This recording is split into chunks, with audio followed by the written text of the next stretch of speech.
sir.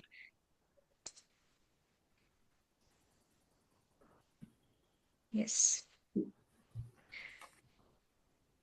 कैसा है sir? So yeah, it's good. Yeah. Thank you so much, sir. Welcome to the fifth day of the FDP, sir. So from all our participants, we welcome you to this one, sir. So now the session 10, 7:30 to 9 p.m. today, Dr. Anchit Bijalwan, sir, will be delivering the topic on decoding malice, AI solutions for detecting malicious intent. Sir is a distinguished academician, researcher, consultant, and trainer specializing in advanced technologies and pedagogy for a diverse range of researchers and educators in higher education. Currently, Sir serves as an associate professor and leads the computing, games, and data science academic research cluster at British University, Vietnam. So, with a robust track record in research and community service, Dr. Anchit Sir has successfully completed numerous projects that bridge the gap between academia and real world application. Sir is author of two influential books, Advanced Java Programming and Network Forensics, The Privacy and Security, and has edited 8 additional volumes. His contributions to his field include over 50 research papers published in esteemed high index international journals and conferences with a keen focus on privacy and security in cyber forensics. Dr. Anchit sir is a dynamic presence at international workshops and conferences where he has delivered keynote addresses in countries such as UK, Germany, Spain, EI, Vietnam, and India. He is a proud member of the Association for Computing Machinery ACM and a senior member of IEEE Vietnam. In recognition of his outstanding contributions, Dr. Anchit Sir has received International Research Award from the International Research Association in London, UK in 2021 for his book and research project endeavors. He was also honored with the Vice Chancellor Best Researcher Award by British University in both the 2023 and 2024. So we are delighted to welcome Dr. Anchit Bijalwan, sir, for this evening and look forward for your insights, sir. We welcome you, sir, and over to you, sir. Thank you so much. Thank you, And sir. first of all, And I would like to thank our Akash Saxena, sir, for bringing you here, sir, with us. yeah, thank you so much. First of Thank all, I would like to say thank you for giving me an opportunity to just speak in front of you all. So thank you so much. May I share my screen now? Yes, sir. Yes, sir. Yes, sir. Just a minute. Okay, I just share my. Okay, okay, I'm just sharing my entire screen, so might be it will be visible.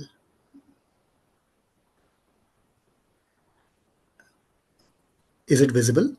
Yes, sir. Okay. So first of all, a very good evening to all of you. My name is Anchit Bijalwan, and today's my topic is somehow related to the decoding Malik AI solution for the detecting malicious intent. And already share the brief introduction about me, but I would like to share few my more research funding topics and from where I got these kind of funding projects.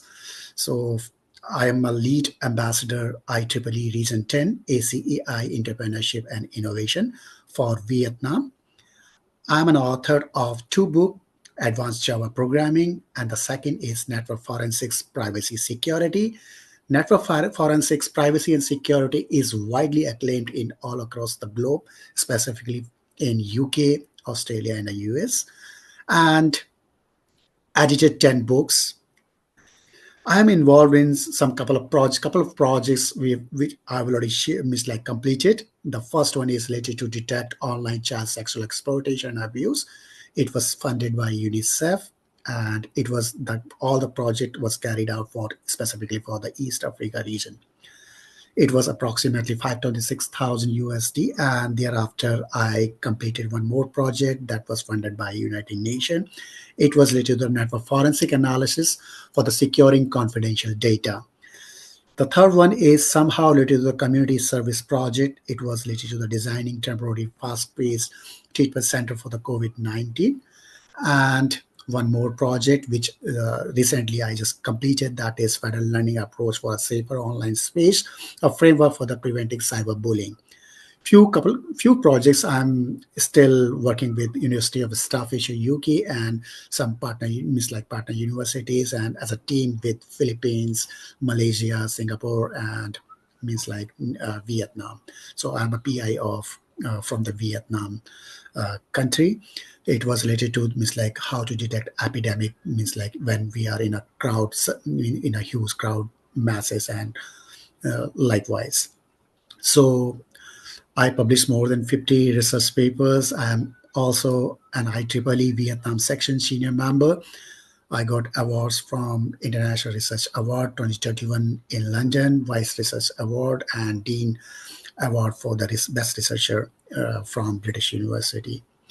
So these are the things about me, and somehow my session will revolve around introductory cases, which I have started with for my the first project to detect online child sex exploitation abuse. Thereafter, we'll be focusing on the cyber threat actors, and thereafter online child abuse. Thereafter, we will try to see about the traditional system and what kind of loophole we have in a traditional system, and how we can just try to make it in more faster pace and to preserve some privacy through this decentralized learning system. And my proposed architecture we've already shared with some one project funding projects.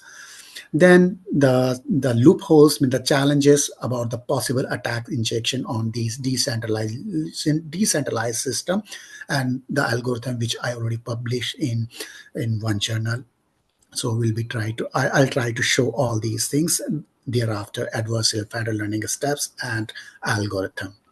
So this is somehow my framework, which I started during 2018 for detecting online child sexual exploitation abuse. So as per the new survey which I have found, and it is revealed by United Nations in 2025, that approximately 67.9% of the means like world users, they are somehow surfing and accessing internet, in which approximately 63.9% of world communities, they are involved in social media. And when we are going to talk about 63.9% out of that, approximately seven, in which 679% of the users, they are aged between 15 and 25. So we can see from here that the masses, we have the age between 15 and the 25. So there is a, it means if majority of the children, if they are accessing these and involved in the social media, so of course there's lots of difficulties we have, because they don't have a lots of information. Due to that, might be some people can just try to use their means like innocent mind and compromise them with their own intents. So we'll have to see what kind of things we have. So these social media is somehow Facebook, Instagram, LinkedIn, and other apps through which these social means like these children, they are interacting with their kids and kin and their friend circles. So this is means like this is one of the cases challenges we have, which means like the children, where the children can affect by majority of offenders. So one side, we all the children's and all people, their users, they are interacting with their own peers. On the other hand, we have a cyber cell. In a cyber cell, might be it was created by the majority different kind of people, and they are trying to utilize and forwarding their own information exactly as per their interest group. And this information might be in terms of video or images or the audio or the text, and these messages, they are forwarding directly and targeting to these influencers, means like these children. And this information might be, it's somehow some sort of political, or might be it is religious, or might be it is gender based, or some sort of other things, which these cyber cell and these cyber cells are thriving and trying to target these innocent minds. If these innocent minds is somehow brainwashed, so might be they can motivate these things, means like through these kind of messages and information, they just try to permeate this hatred information or the radical information, through which they just try to target and compromise their mind exactly as per their own intention. So exactly, if they are unable to brainwash their minds, so through various brainstorming sessions, the brainstorming sessions, they are trying to thrive and influence their minds. And once they are able to brainwash their minds, they just motivate these youths, or select these youths for the political, or the different terrorism, or might be for extortions or sexism and other fields, for exactly as per their own intentions. So these kind of when we are going to talk about the threats and these threat actors, is a cyber threat actors. They are generally any individual or the group that poses threat to the cyber security. And of course, these threat actors are the perpetrators behind the cyber attacks. Their motive, they are just trying to categorizing through variety of the factors. Might be it is through their motive, or might be it's their type of the attacks, or specifically for the target sectors. So when we are focusing on these threat actors, they are also known as like malicious actor, and they are nothing but else like any person or the organization that intentionally causes harm to the digital sphere. So when we are segregating these threats and the threat actors, we are giving the different names for these threat actors, like cyber criminals, nation states, or terrorist group, or the thrill seekers, or insider threats, or hackers. If we are going to talk about the cyber criminals, they have their own motive. Like, is of course it is some profit based. If they are the threat actor is nation state, so somehow they have some sort of geopolitical motive, through which they are just trying to permeate their own intention directly to this, to influence these innocent minds. If they are means like focusing on, if they are the threat actors, are terrorist group, so of course their motive will be ideological violence. And if it is thrill seekers, of course they will be thinking of satisfying and for their own satisfaction and all. And if it is insider threat, of course they are depressed, or might be they are feeling isolated within an organization, or and might be they are just doing lots of hard work, and just because of ignorance and all, they are feeling bad, and they just start creating some trouble to their own peace or the organizations. And similarly, we have a threat actors like hackers. They have their own different kind of motives, or that's why we are going to say about the variables.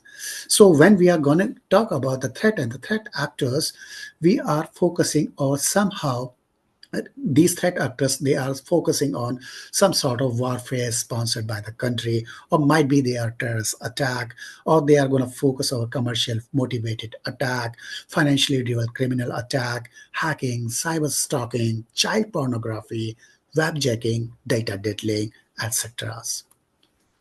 So from this, my one of the funding project I review means like I received some sort of messages like 2 of the 10 children are somehow communicating with the people who are met only online. So this is one of the challenging issue when these innocent minds, these children aged between 15 and 24, when they're going to talk about, they are chit chatting with their strangers and all.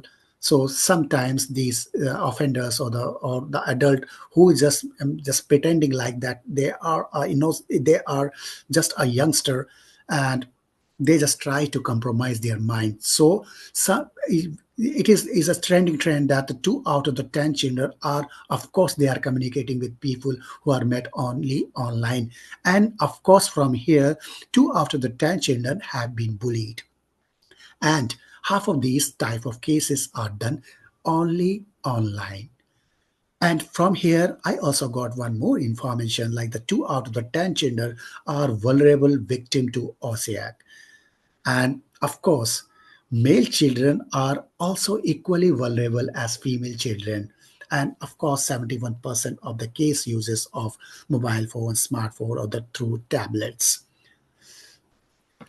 When we are segregating these kind of means like child abuse, so we are segregating somehow, starting from insider, like for example, emotional abuse. The second, neglect. For example, if they are in a group, friend group, or might be they are a member of family member, so somehow due to the neglection and all, they are feeling isolated, and they are start gonna talk about with gonna talk with some strangers and get victim. Similarly, physical abuse, family violence, sometimes might be the parents or might be siblings or any other, they are just involved in some sort of means like quarreling or some sort of disputes, and due to the family violence, they feel isolated and start conversating with the new strangers and all. And suppose that the stranger is some sort of offender who is just pretending like that, very innocent and very well-being, might be he just get victim just because of these kind of people. And of course, with the sexual abuse, sometimes in a family or neighbor or some nearby places, any person who is with some illicit mind, and he just trying start creating some sort of sexual abuse with that the children is get just infected with these kind and compromised with these kind of people. When we are going to talk about the segregation of these the types of the child abuse, it's just directly forwarding to the child sexual abuse materials. Sometimes it just forcefully force towards the live streaming. And sometimes is a child grooming is a process where these adults, they are trying to create nurturing these children towards this kind of crime, then exploiting and then start abusing. So child grooming is one of the heinous crime which is being done by these adults, means like criminal attack adults. So these kind of issues, they can means like the children can be faced. Sexting is also one of the cases with these kind of means like types of and forms of the child abuse. And of course, cyberbullying cases, where nowadays we have means all the things are online materials and all. So of course, cyberbullying cases generally start exactly during that time. So that means like the children, they group of children, they are start conversating with the isolated children and start means like bullying through these cyber or bullying through these canvas or any other form of educational things. So there is a possibilities of these things like child sexual abuse and materials, live streaming, child grooming, sexting, cyberbullying cases. It just happened by these kind of means like types and the form of the child abuse. When we are going to focus about these offenders, they are somehow varying in sex and age. Sometimes we have also seen through this study, I have seen that many offenders, they are adult, maybe 50 or 60 years, and they are pretending online that they are in the age of 20 or 25, and they're going to start talking with the children, and they are just trying to compromise their mind gradually. And sometimes it might be possible that it might be they are well known of these kind of children who is very much involved in these social media and online activities, or these kind of activities. And sometimes we've also observed means like might not be technological savvy, but they are trying to utilize their own skills to compromise their mind. And sometimes they are skilled enough to use the internet. With the help of that things, they are just trying to start conversation with these kind of children, and then they are gradually compromise their mind. So these are the cases where we have seen the segregation of these offenders. So grooming stage, when we are focusing on the grooming stage, so stage start from approach. So approach is some the typical behavior we have initial contact through introduction to means like observation and all. Thereafter, friendship building. So friendship building is some sort of means like some with the help of some giving some compliments, or means like making some sort of rapport, or creating some that kind of aura in front of these children. So the third stage, we have a risk assessment where they just try to check trust and a risk. If they are focusing on that, then thereafter the stage four is start, that is exclusivity, where they are trying to seek these kind of children secrecy and the isolations. And once they are able to create that kind of means like stages, they just start creating the next stage, that is sexualization, where they just start creating some sexual talk and the request. And initially, if the children is not intervening them, so of course the last stage it just start happening and involving, just because of this means like creation of this stage, that is control.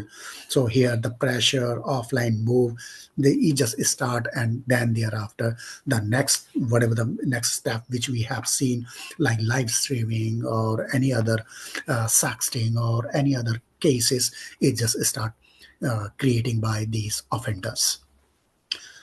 So, what one question is just came in our mind: why early detection matters?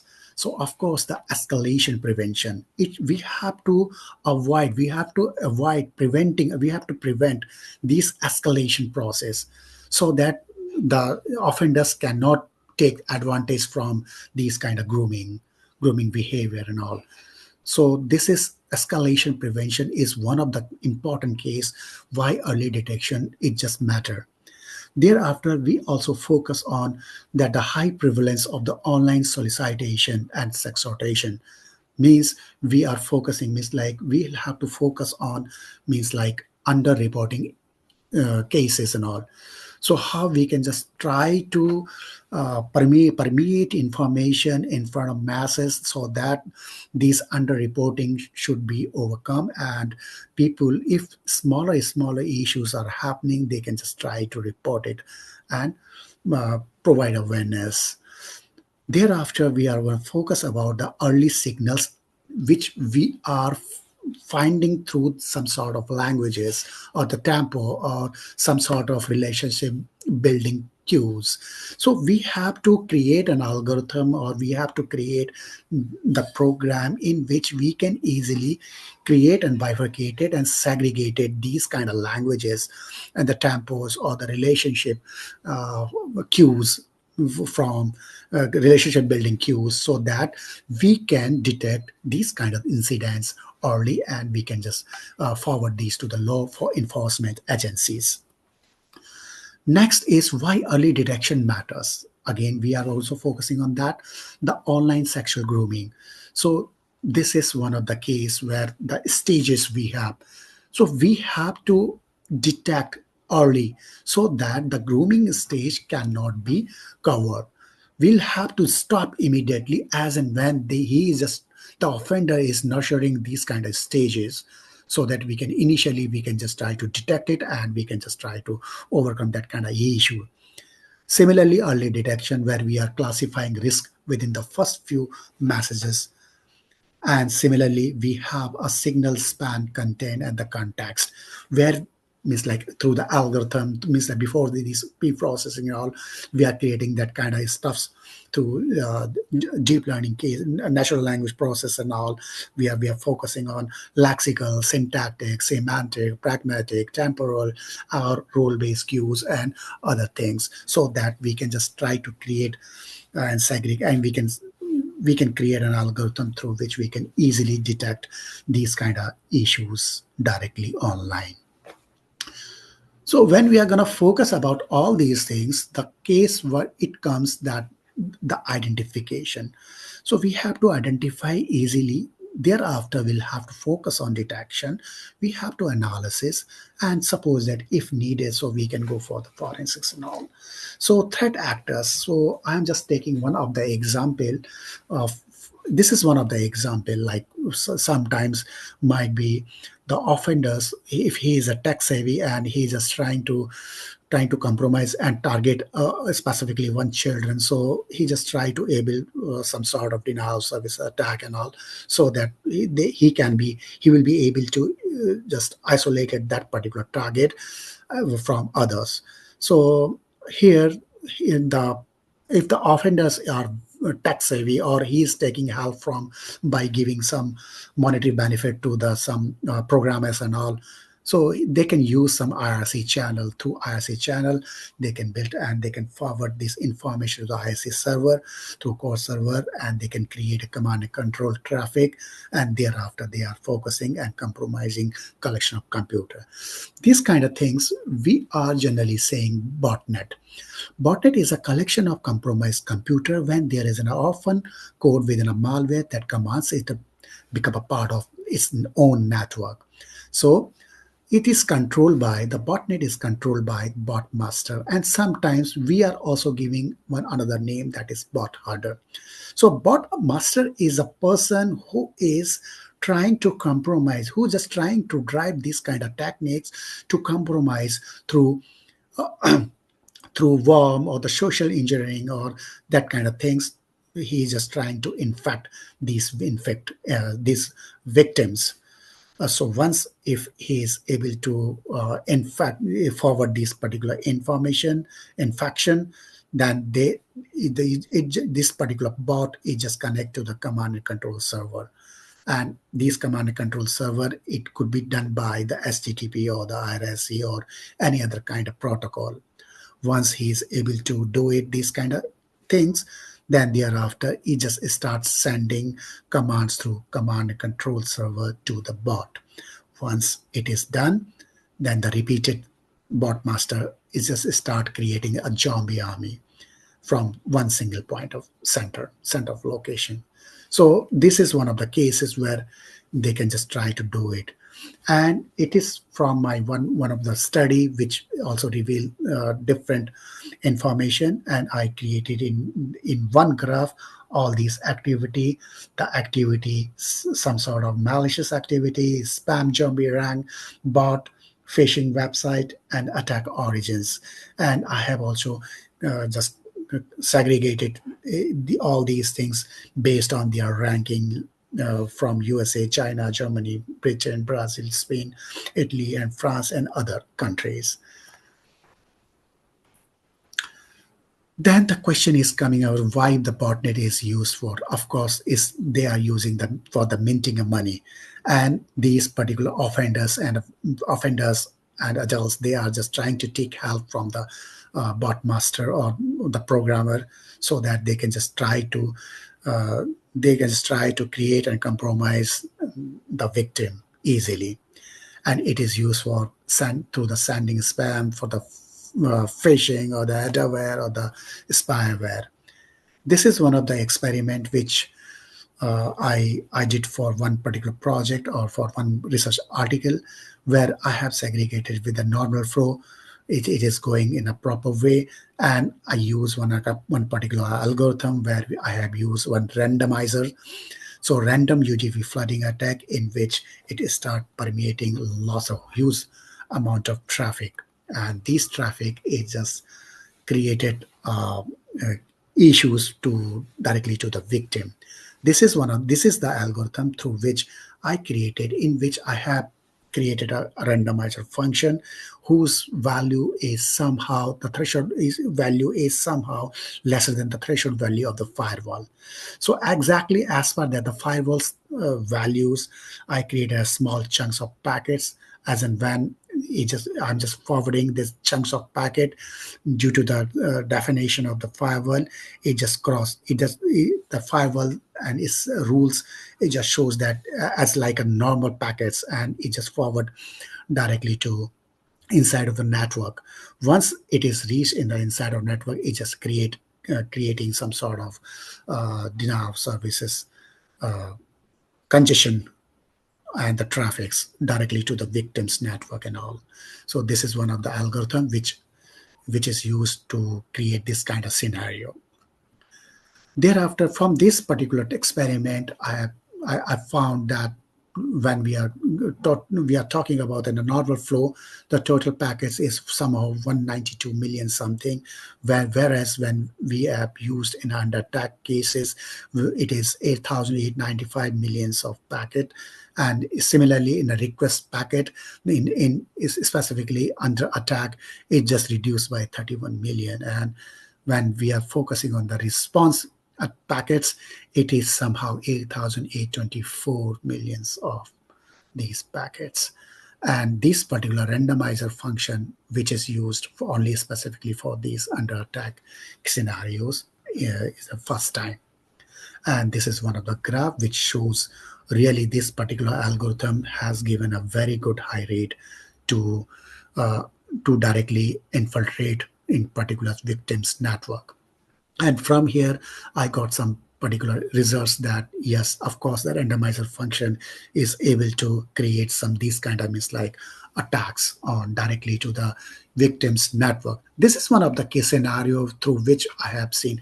We have multiple things will through which, through techniques and all, through which we can identify these offenders very easily.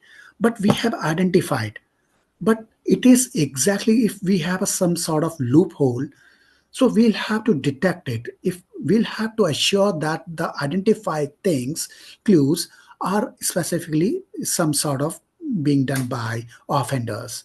So we have a detection approach, two approaches we are generally using, like the setting up the honeypot of honeynet, or the passive traffic monitoring, where the signature based and anomaly based, DNS based or mining based we are using.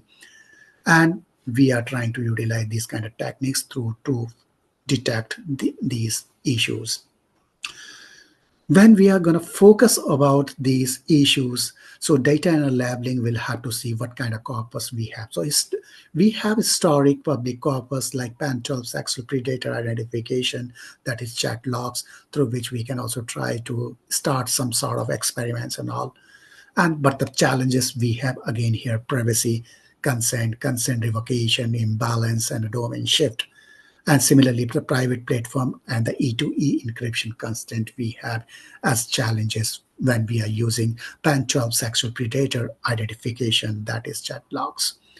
And this annotation schemas is like we have here for the stage levels, actor roles, message versus the thread levels. This is some sort of things we have for pan-12 sexual predator identification. When we are focusing on the detection workflow, our step is to data ingestion. So data ingest, where we are just trying to ingest data from the different uh, uh, backgrounds. Then thereafter focusing on the pre-processing, modeling it, triage, we are just trying to do it, means like we are focusing on the some sort of samples, and then thereafter we are focusing on escalation and all for detecting it. Now the questions which we are using here, all the machine learning, traditional machine learning, means whatever the machine learning we are using, we are trying to utilize to detect these sexual exploitation and abuse online. So we have a traditional system, machine learning system that require centralizing a data on a server, where the we are just trying to build intelligence by just collecting the data on the server, and then thereafter we are creating a model, and then we are rendering this model, and we are just sharing this model for the further training and for the detection and all. So in this particular cases, the particular client is generally talk to the server to create a model. But here in this particular cases, we can see here we have a back and forth communication. In a back and forth communication is somehow they have their own limitations. Sometimes network issue, bandwidth issues, and there are so many technical glitches, and sometimes variety of issues we may find through this traditional machine learning system. And this machine learning system, we have a features. For an example, if we are talking about to detect these things, the TensorFlow, IGF, BM25, we have linguistic features. We have like POSTAC, dependency pattern, slang, profanity, lexicons, and conversation features we are using here: turn taking, latency, reciprocity, age claims, requests for the secrecy, and all. But again, the question is, it is the limitation is, for an example, if we have a data on a server, so it means we are collecting data from a server. All the data are there. We are creating a model, and we are using that model from server only, and then we are utilizing for detecting these kind of exploitation and abuse. The major problem is here the privacy issue, because the data is already publicly shared. So data will have to miss, like ultimately we'll have to just prevent the identities of these victims as well. And suppose that if we are just trying to create some particular information, so we'll have to just hide, and we will not have to just disclose this information data directly to the many people, because also the market, there are so many clients who is some, they are pretending like legitimate, but they are not legitimate. So this is one of the case. Privacy issue is one of the cases we have, through which the traditional machine learning system, whatever the machine learning system we are using, we can face some sort of like privacy issue here. So we have one option, that is possibility of the pre-federal learning, in which everyone is having their own mobile phone. We can just try to hire this particular model from the server. We can use that model. We have our own data. Each and every people, they are using their own data, and these data we are taking that model to create our own local model. But again, the problem we have that the data is, we don't have sufficient data to render a proper model, because we have a limitation of the data. Data size is not allow us to create to render a good model. We need a large data set. So again, the cases we have, we cannot protect privacy easily, and we cannot create a proper and an effective model through our own mobile system and all. So we have one more other again cases, like options, like for example, we are we have our own data model. This is called a global model, and we have a number of clients, and these number of clients are taking that particular global model, and they have their own data set. They are using that global model, through which we are creating our local model. They are creating their own local model. And through that local model, we can, through the average federal learning averaging system or any other algorithm, through which we are updating the global model. These particular cases will definitely help us to protect the privacy. We can preserve privacy through this kind of system. This is also known as a decentralized machine learning system, but the federated learning is one of them. Is like this is particular is like terminology which we are using. Google introduced during 2016 or the 2017 this particular approach, and it is quite helpful for preserving the privacy. And of course, my two funding project, like last time for the East Africa region, I have used to detect online child abuse with the help of traditional machine learning system. But now exactly the same project I'm trying to utilize here for the Southeast Asia, where I'm just trying to utilize this particular federal learning approach to detect this online child abuse. And also, of course, we are also focusing on preserving privacy of each and every like victims and others users. So this particular approach is helping us to preserve privacy and creating some like sort of confidence in front of masses. And I'm also using this particular project for my newly project for the UKRI, where it's like we are creating global model, and the main data is of course it is in University of Staffordshire, UK, and we are using local server we are utilizing here in Vietnam, Malaysia, Philippines, and all. And we are trying to take up the global model from there, and we have there our own model data, and we are utilizing that data from that model and creating our local model, and thereafter we are updating it directly to the UK. This is one of the cases which we are using. So how we can observe it? So this is one of the framework which I designed for my particular previous project, in which we are gathering all the information from variety of sources. Might be it is from the primary and the secondary. For the primary sources, we are installation, we are focusing on the installation and all. Then thereafter, we are focusing on the real-time activities and all, through which we are gathering all the information. Next, we have a secondary sources. We are trying to take up all the data set, all the information from the security agencies or the online sources.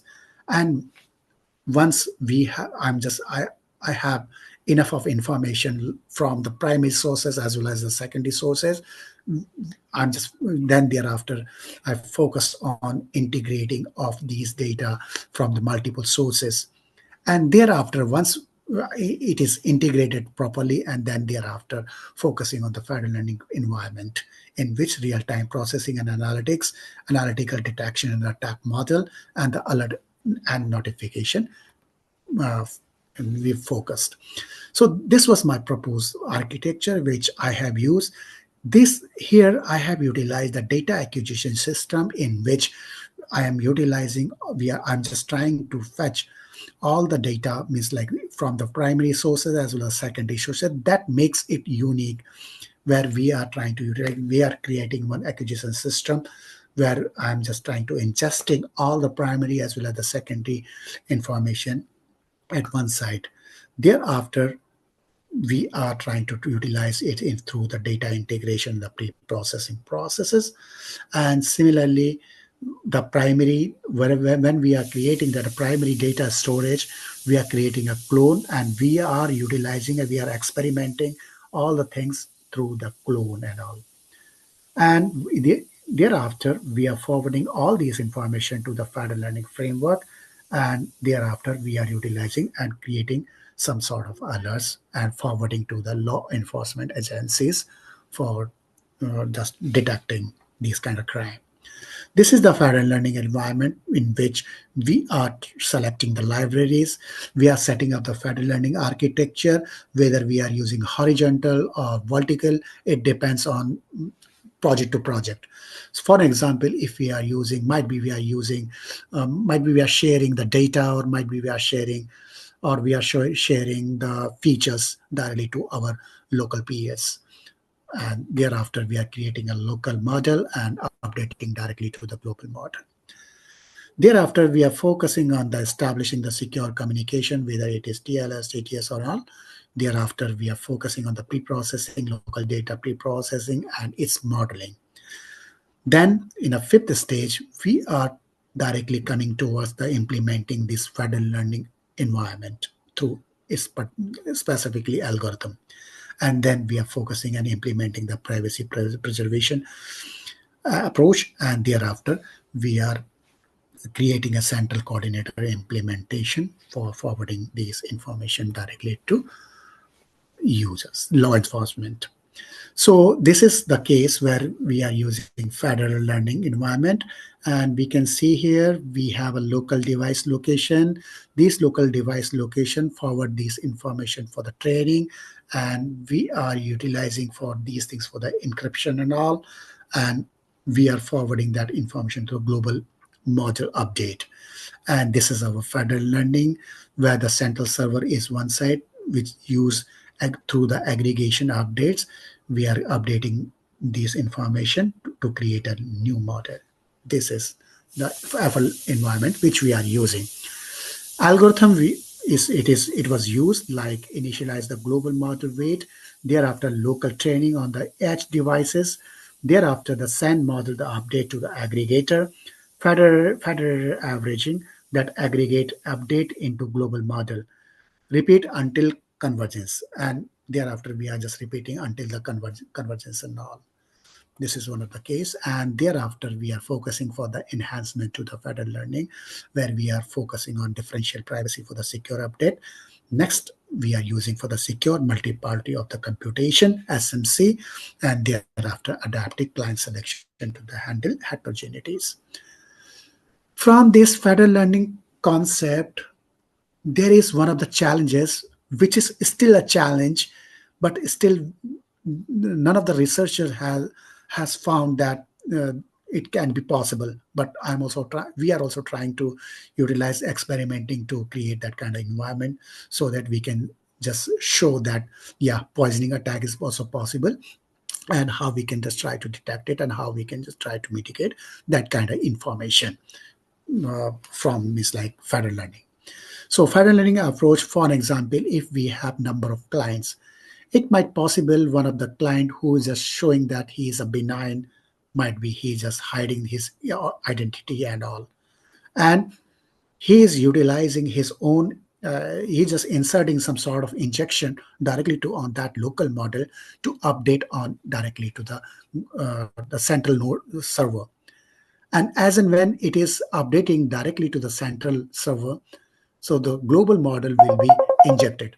So this is one of the cases which we are facing. Means like is that there is a possible high possibilities is that either one of the client might be is malignant, and it can create some sort of poison directly to hide its identity, and so that he cannot be revealed directly to the masses. So this is high possibilities we have. This is the cases which we are using here, where number of things through which we just labeling, injecting this particular local model, and this particular poison, he just updating directly to the global server. Here is a challenge which we have seen from the central parameter server. We through the iteration process, they are updating their own information and forwarding that things directly to update the global model. This is one of the algorithm which I have used earlier, where we are just trying to create some sort of poisoning attack possibilities directly to the masses and all. This is the case study. This is the case study Thorn. Thorn is generally a non-profit organization that is somehow dedicated to preventing the child sexual exploitation and trafficking. They developed one AI tool named Spot, and it is used for like the machine learning to scan images and videos uploaded to online. The impact which we have found that it just easily detect the child sexual abuse material and forward it to the law enforcement agencies, and some sort of collaboration they are using from different tech companies, and utilizing these kind of law enforcement agencies directly to improve the data sharing response time. This is the collaboration impact they are using. Another case study we have like National Society of the Prevention of Cruelty to Children, NSPCC. This is the UK charity focused on the child protection and welfare. They developed their own algorithm, that AI algorithm, to monitor online chat and forum for harmful interaction. So from here, the impact is real-time alerts. They got some real-time alerts. It provides real-time alerts directly to when the potential grooming languages is detected, and it also allowing for the quick intervention. The second impact which this particular AI algorithm has shown, that is increased reporting. So this is in it is after this particular AI algorithm, it just found that noticeable increase in reported cases of online abuse that help to protect children more effectively. So these are the cases which from this AI algorithm, which like most of the like agency they are using and developing. So almost the conclusion finally that we are concluding it that yes, of course, the federal learning it will help to detect online grooming. It help in early detection of sexual predators. It also help to identify the child sexual abuse materials. It protects the child privacy as well. So these are the benefits which we are getting from the federal learning environment. Of course, there is a cases that where when the possibilities of that the person who is revealing this identity and injecting poison directly to the local model to update global model, possibilities is there, and it could cause the model to misclassify the child sexual abuse material, and it could allow the material to the spread online.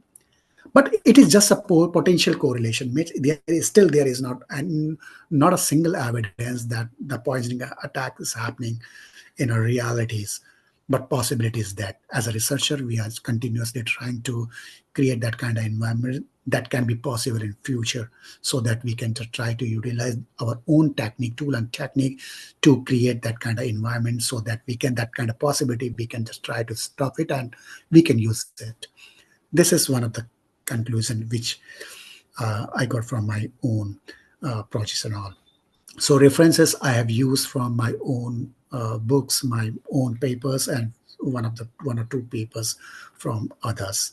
So thank you so much. This is my LinkedIn. So suppose that if you wanna connect, so I'll be happy to join you all.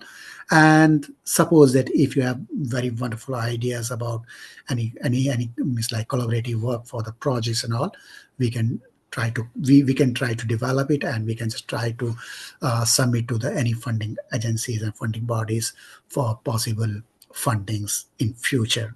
So thank you so much.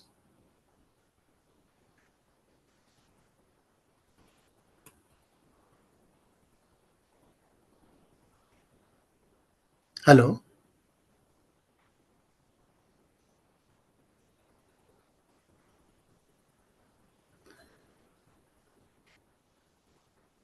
Hello, sir. Hi. Yeah. Can you hear me? Yes, sir.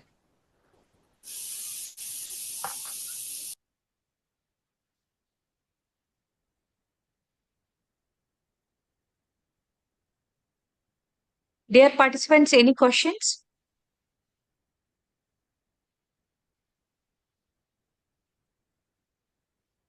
I'm so sorry. There will be some background noises, so I'm extremely sorry. It's late night here, so that's why might be you'll be hearing some background noise.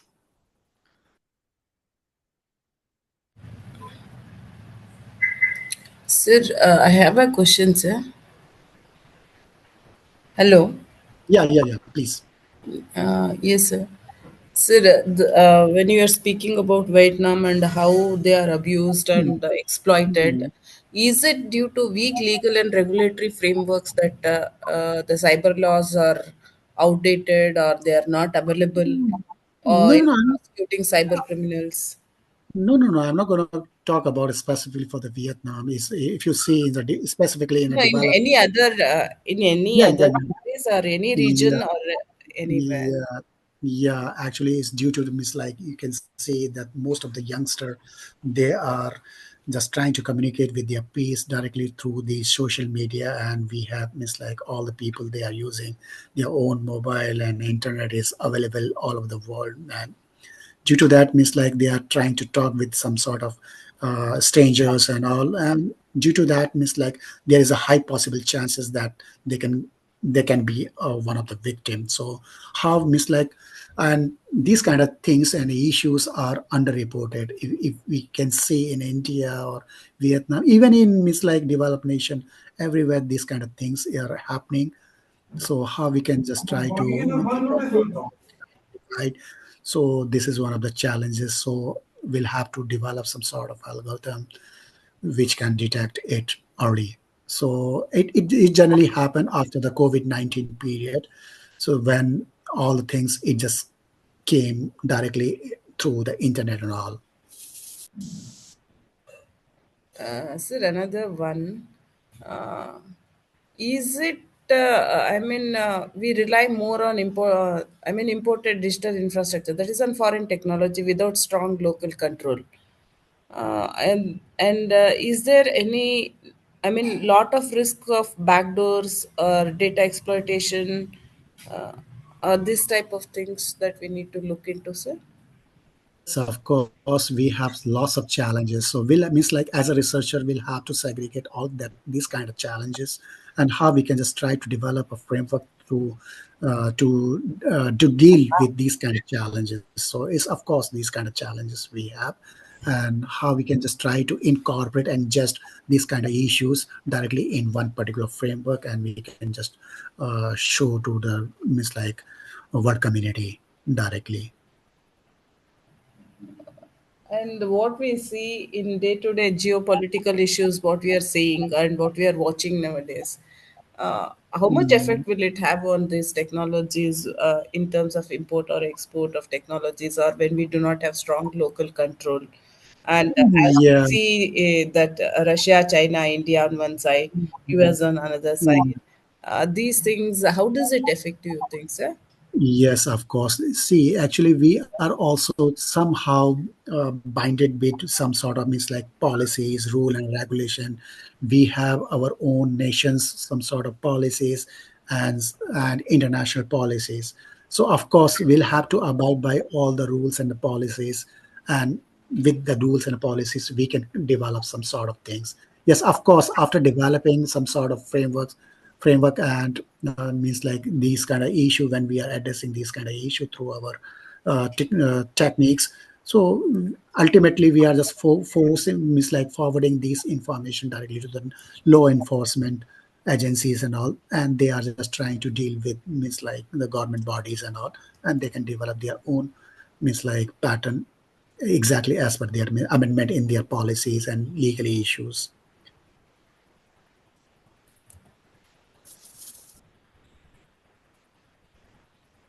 Thank you, sir.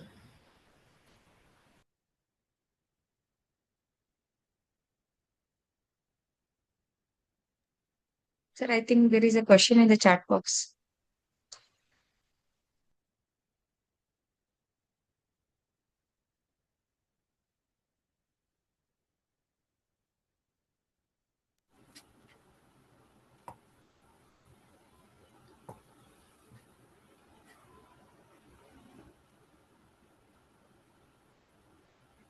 How can the access to the social media be prevented for children below 18 years? As we know, the youngster can create an account and get access just by entering or manipulating date of birth. Yes, of course, means like there are some sort of challenges we have. That's why I'm just saying means like the awareness and means like almost all the means like technology people, tech savvy people, they are just trying to come up with means like awareness programs, and there are so many agencies we have who is just trying to uh, share the and awareness directly to the society. And now we are also creating some sort of educational framework in which we are also trying to give these lessons to the children's, and how we can just try to behave with a stranger and all. So it means like we are developing framework from base roots to the upper root. So base in a specific stages we are creating that kind of we are developing frameworks, and based on that framework we are also trying to share these awareness programs directly to the schools and to the colleges and all. And simultaneously, these there are so many funding agencies, they are also coming up with some sort of fund and coming up, and they are sharing to the researcher to develop some sort of tools and framework, so that we can address and we can just try to resolve these kind of issues directly online. Sir, one last question, sir. How to be a part of this volunteer where you go and give the social awareness to school children and all? That's one part of the question. And the second question is, I wanted to know how the collaboration can be done for writing research funding proposals.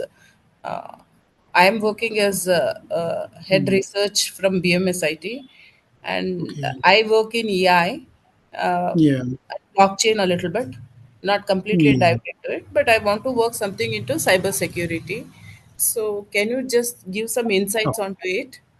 Yes, of course. See, whenever we are focusing on any kind of project, funding project, for an example, like I did for the East Africa region, that was funded by the UNICEF.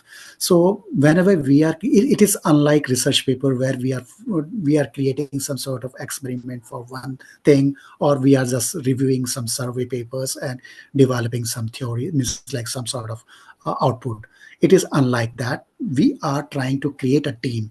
This team is not only for the technology based researchers, it's a combination of multidisciplinary teams.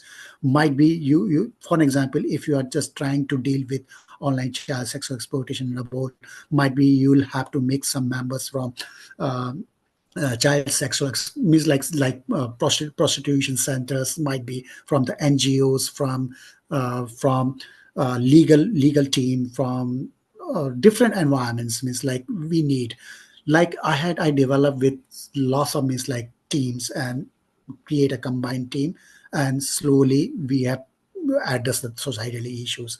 So for that kind of things, we'll have to learn what kind of societal challenges we have, what are the societal issues we have actually, and we can deal with that from the basic NGOs, the societies, through which we can try to learn all these things, what kind of issues we have.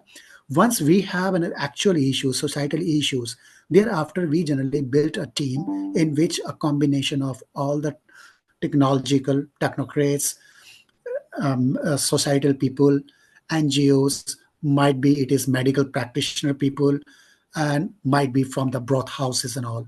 So collective team, and when at any funding calls we are getting, sometimes funding calls we are getting, or sometimes we are creating and developing that kind of framework from the early stage, and then we are just trying to produce that and creating that kind of proposal and submitting that proposal directly to the funding agencies. And if you talk about from where we can get it, means like these kind of means like information, so there are so many agencies and many centers are already available in all over the world, even in India, and from means like anywhere societies. So there are so many societies who is just tackling and like trafficking issues, and they are just trying to um, deal with a variety of things. So we can approach to them, we can just try to learn what kind of issues you are facing, and how we can just try to, how you are means like trying to resolve that kind of issues.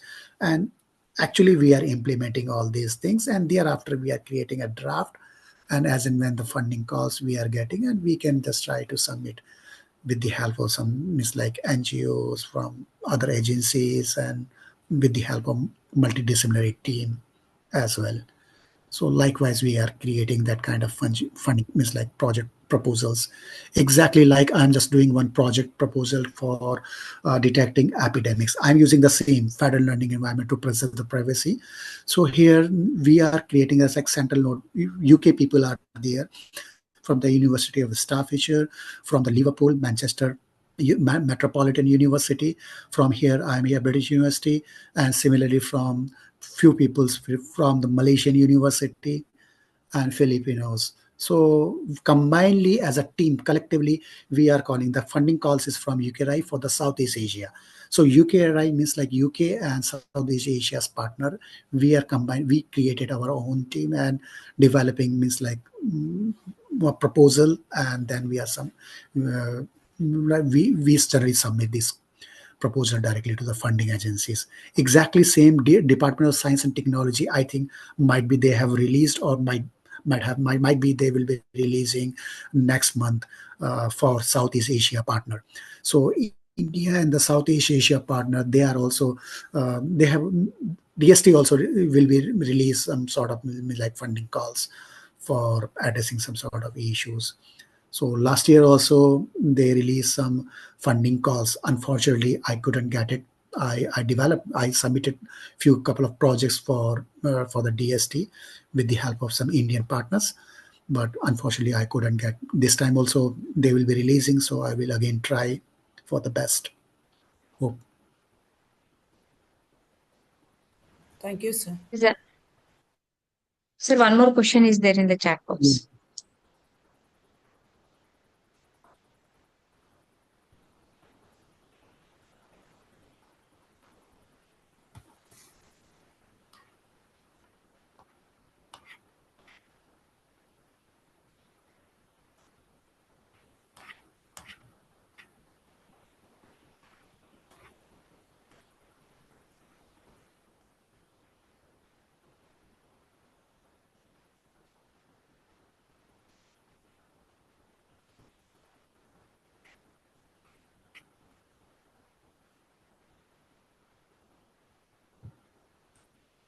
How can we bring about a change in mindset of people to save the girl child?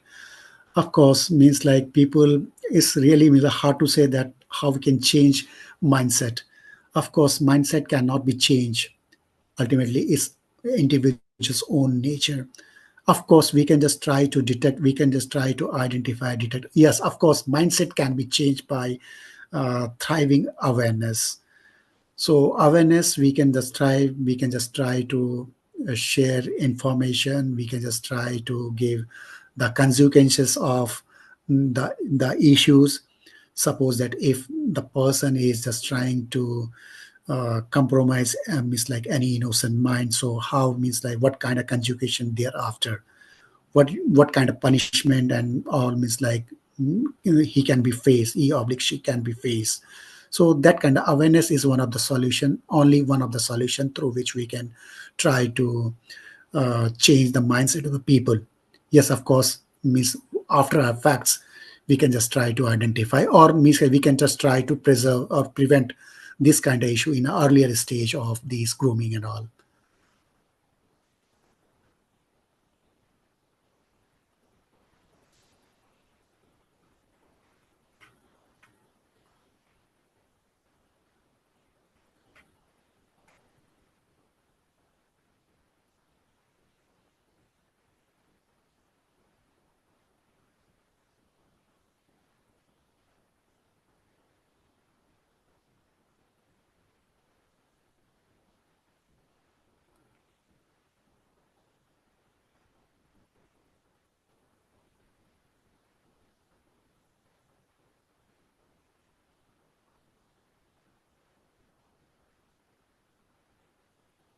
Hello, participants, any questions?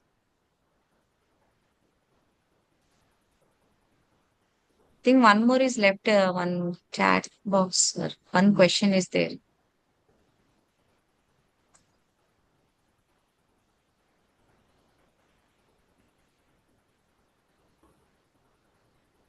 Okay. Mm,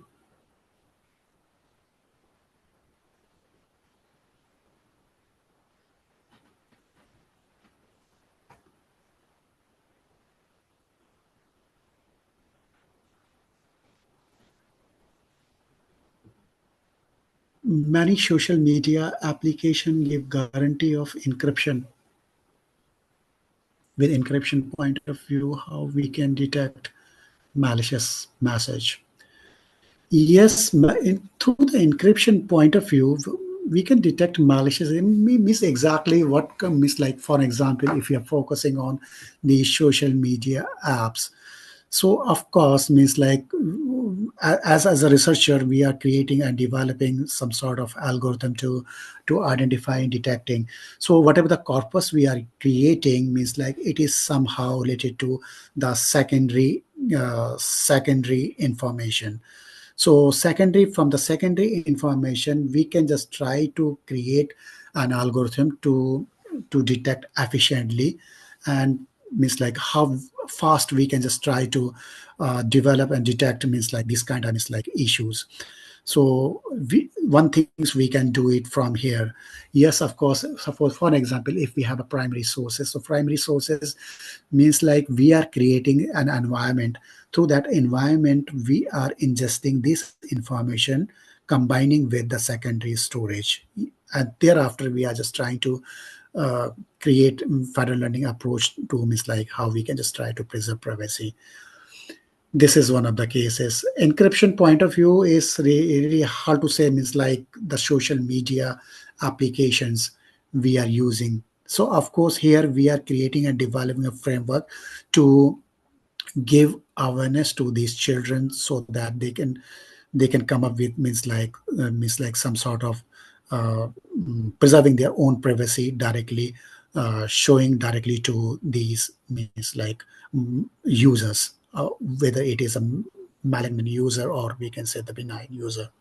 So this is one of the framework we can develop it that can be utilized inside of the social media app, and we can share that kind of information. Means like we can create that kind of policy framework directly to the we can share to the social media applications, and they can inbuild it with the encryption, their own encryption techniques, and they can utilize it thereafter. Yeah.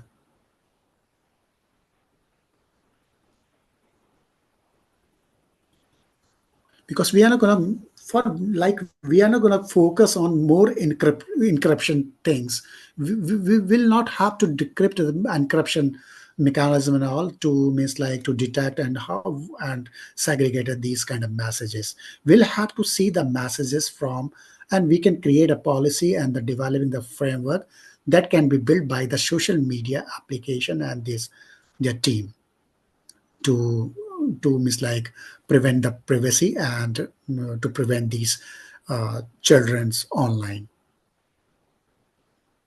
And exactly same things we are going to focus on the cyberbullying cases when we are utilizing like any educational applications like Canvas we are using, LMS we are using, and any other means like any children's.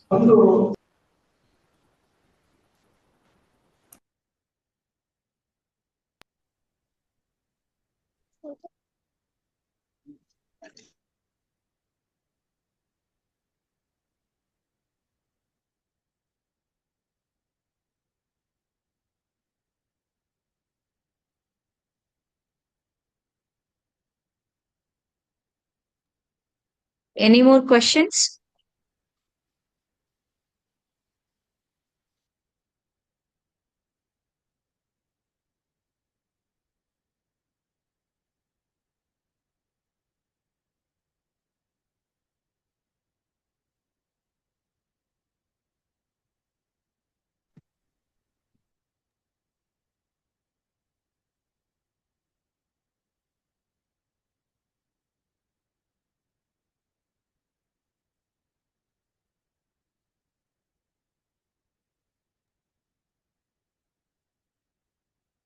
I think, sir, there is no question now.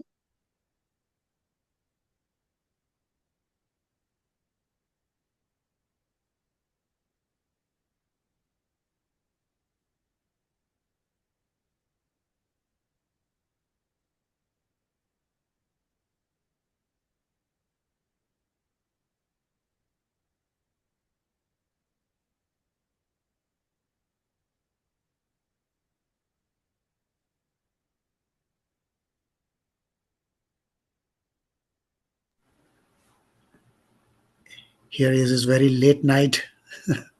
Yes, sir.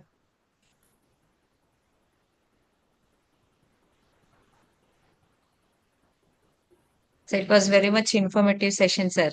Thank you, sir, for your sharing your valuable knowledge and experience. We came to know about so much. Thank you so much. Thank you so much, sir.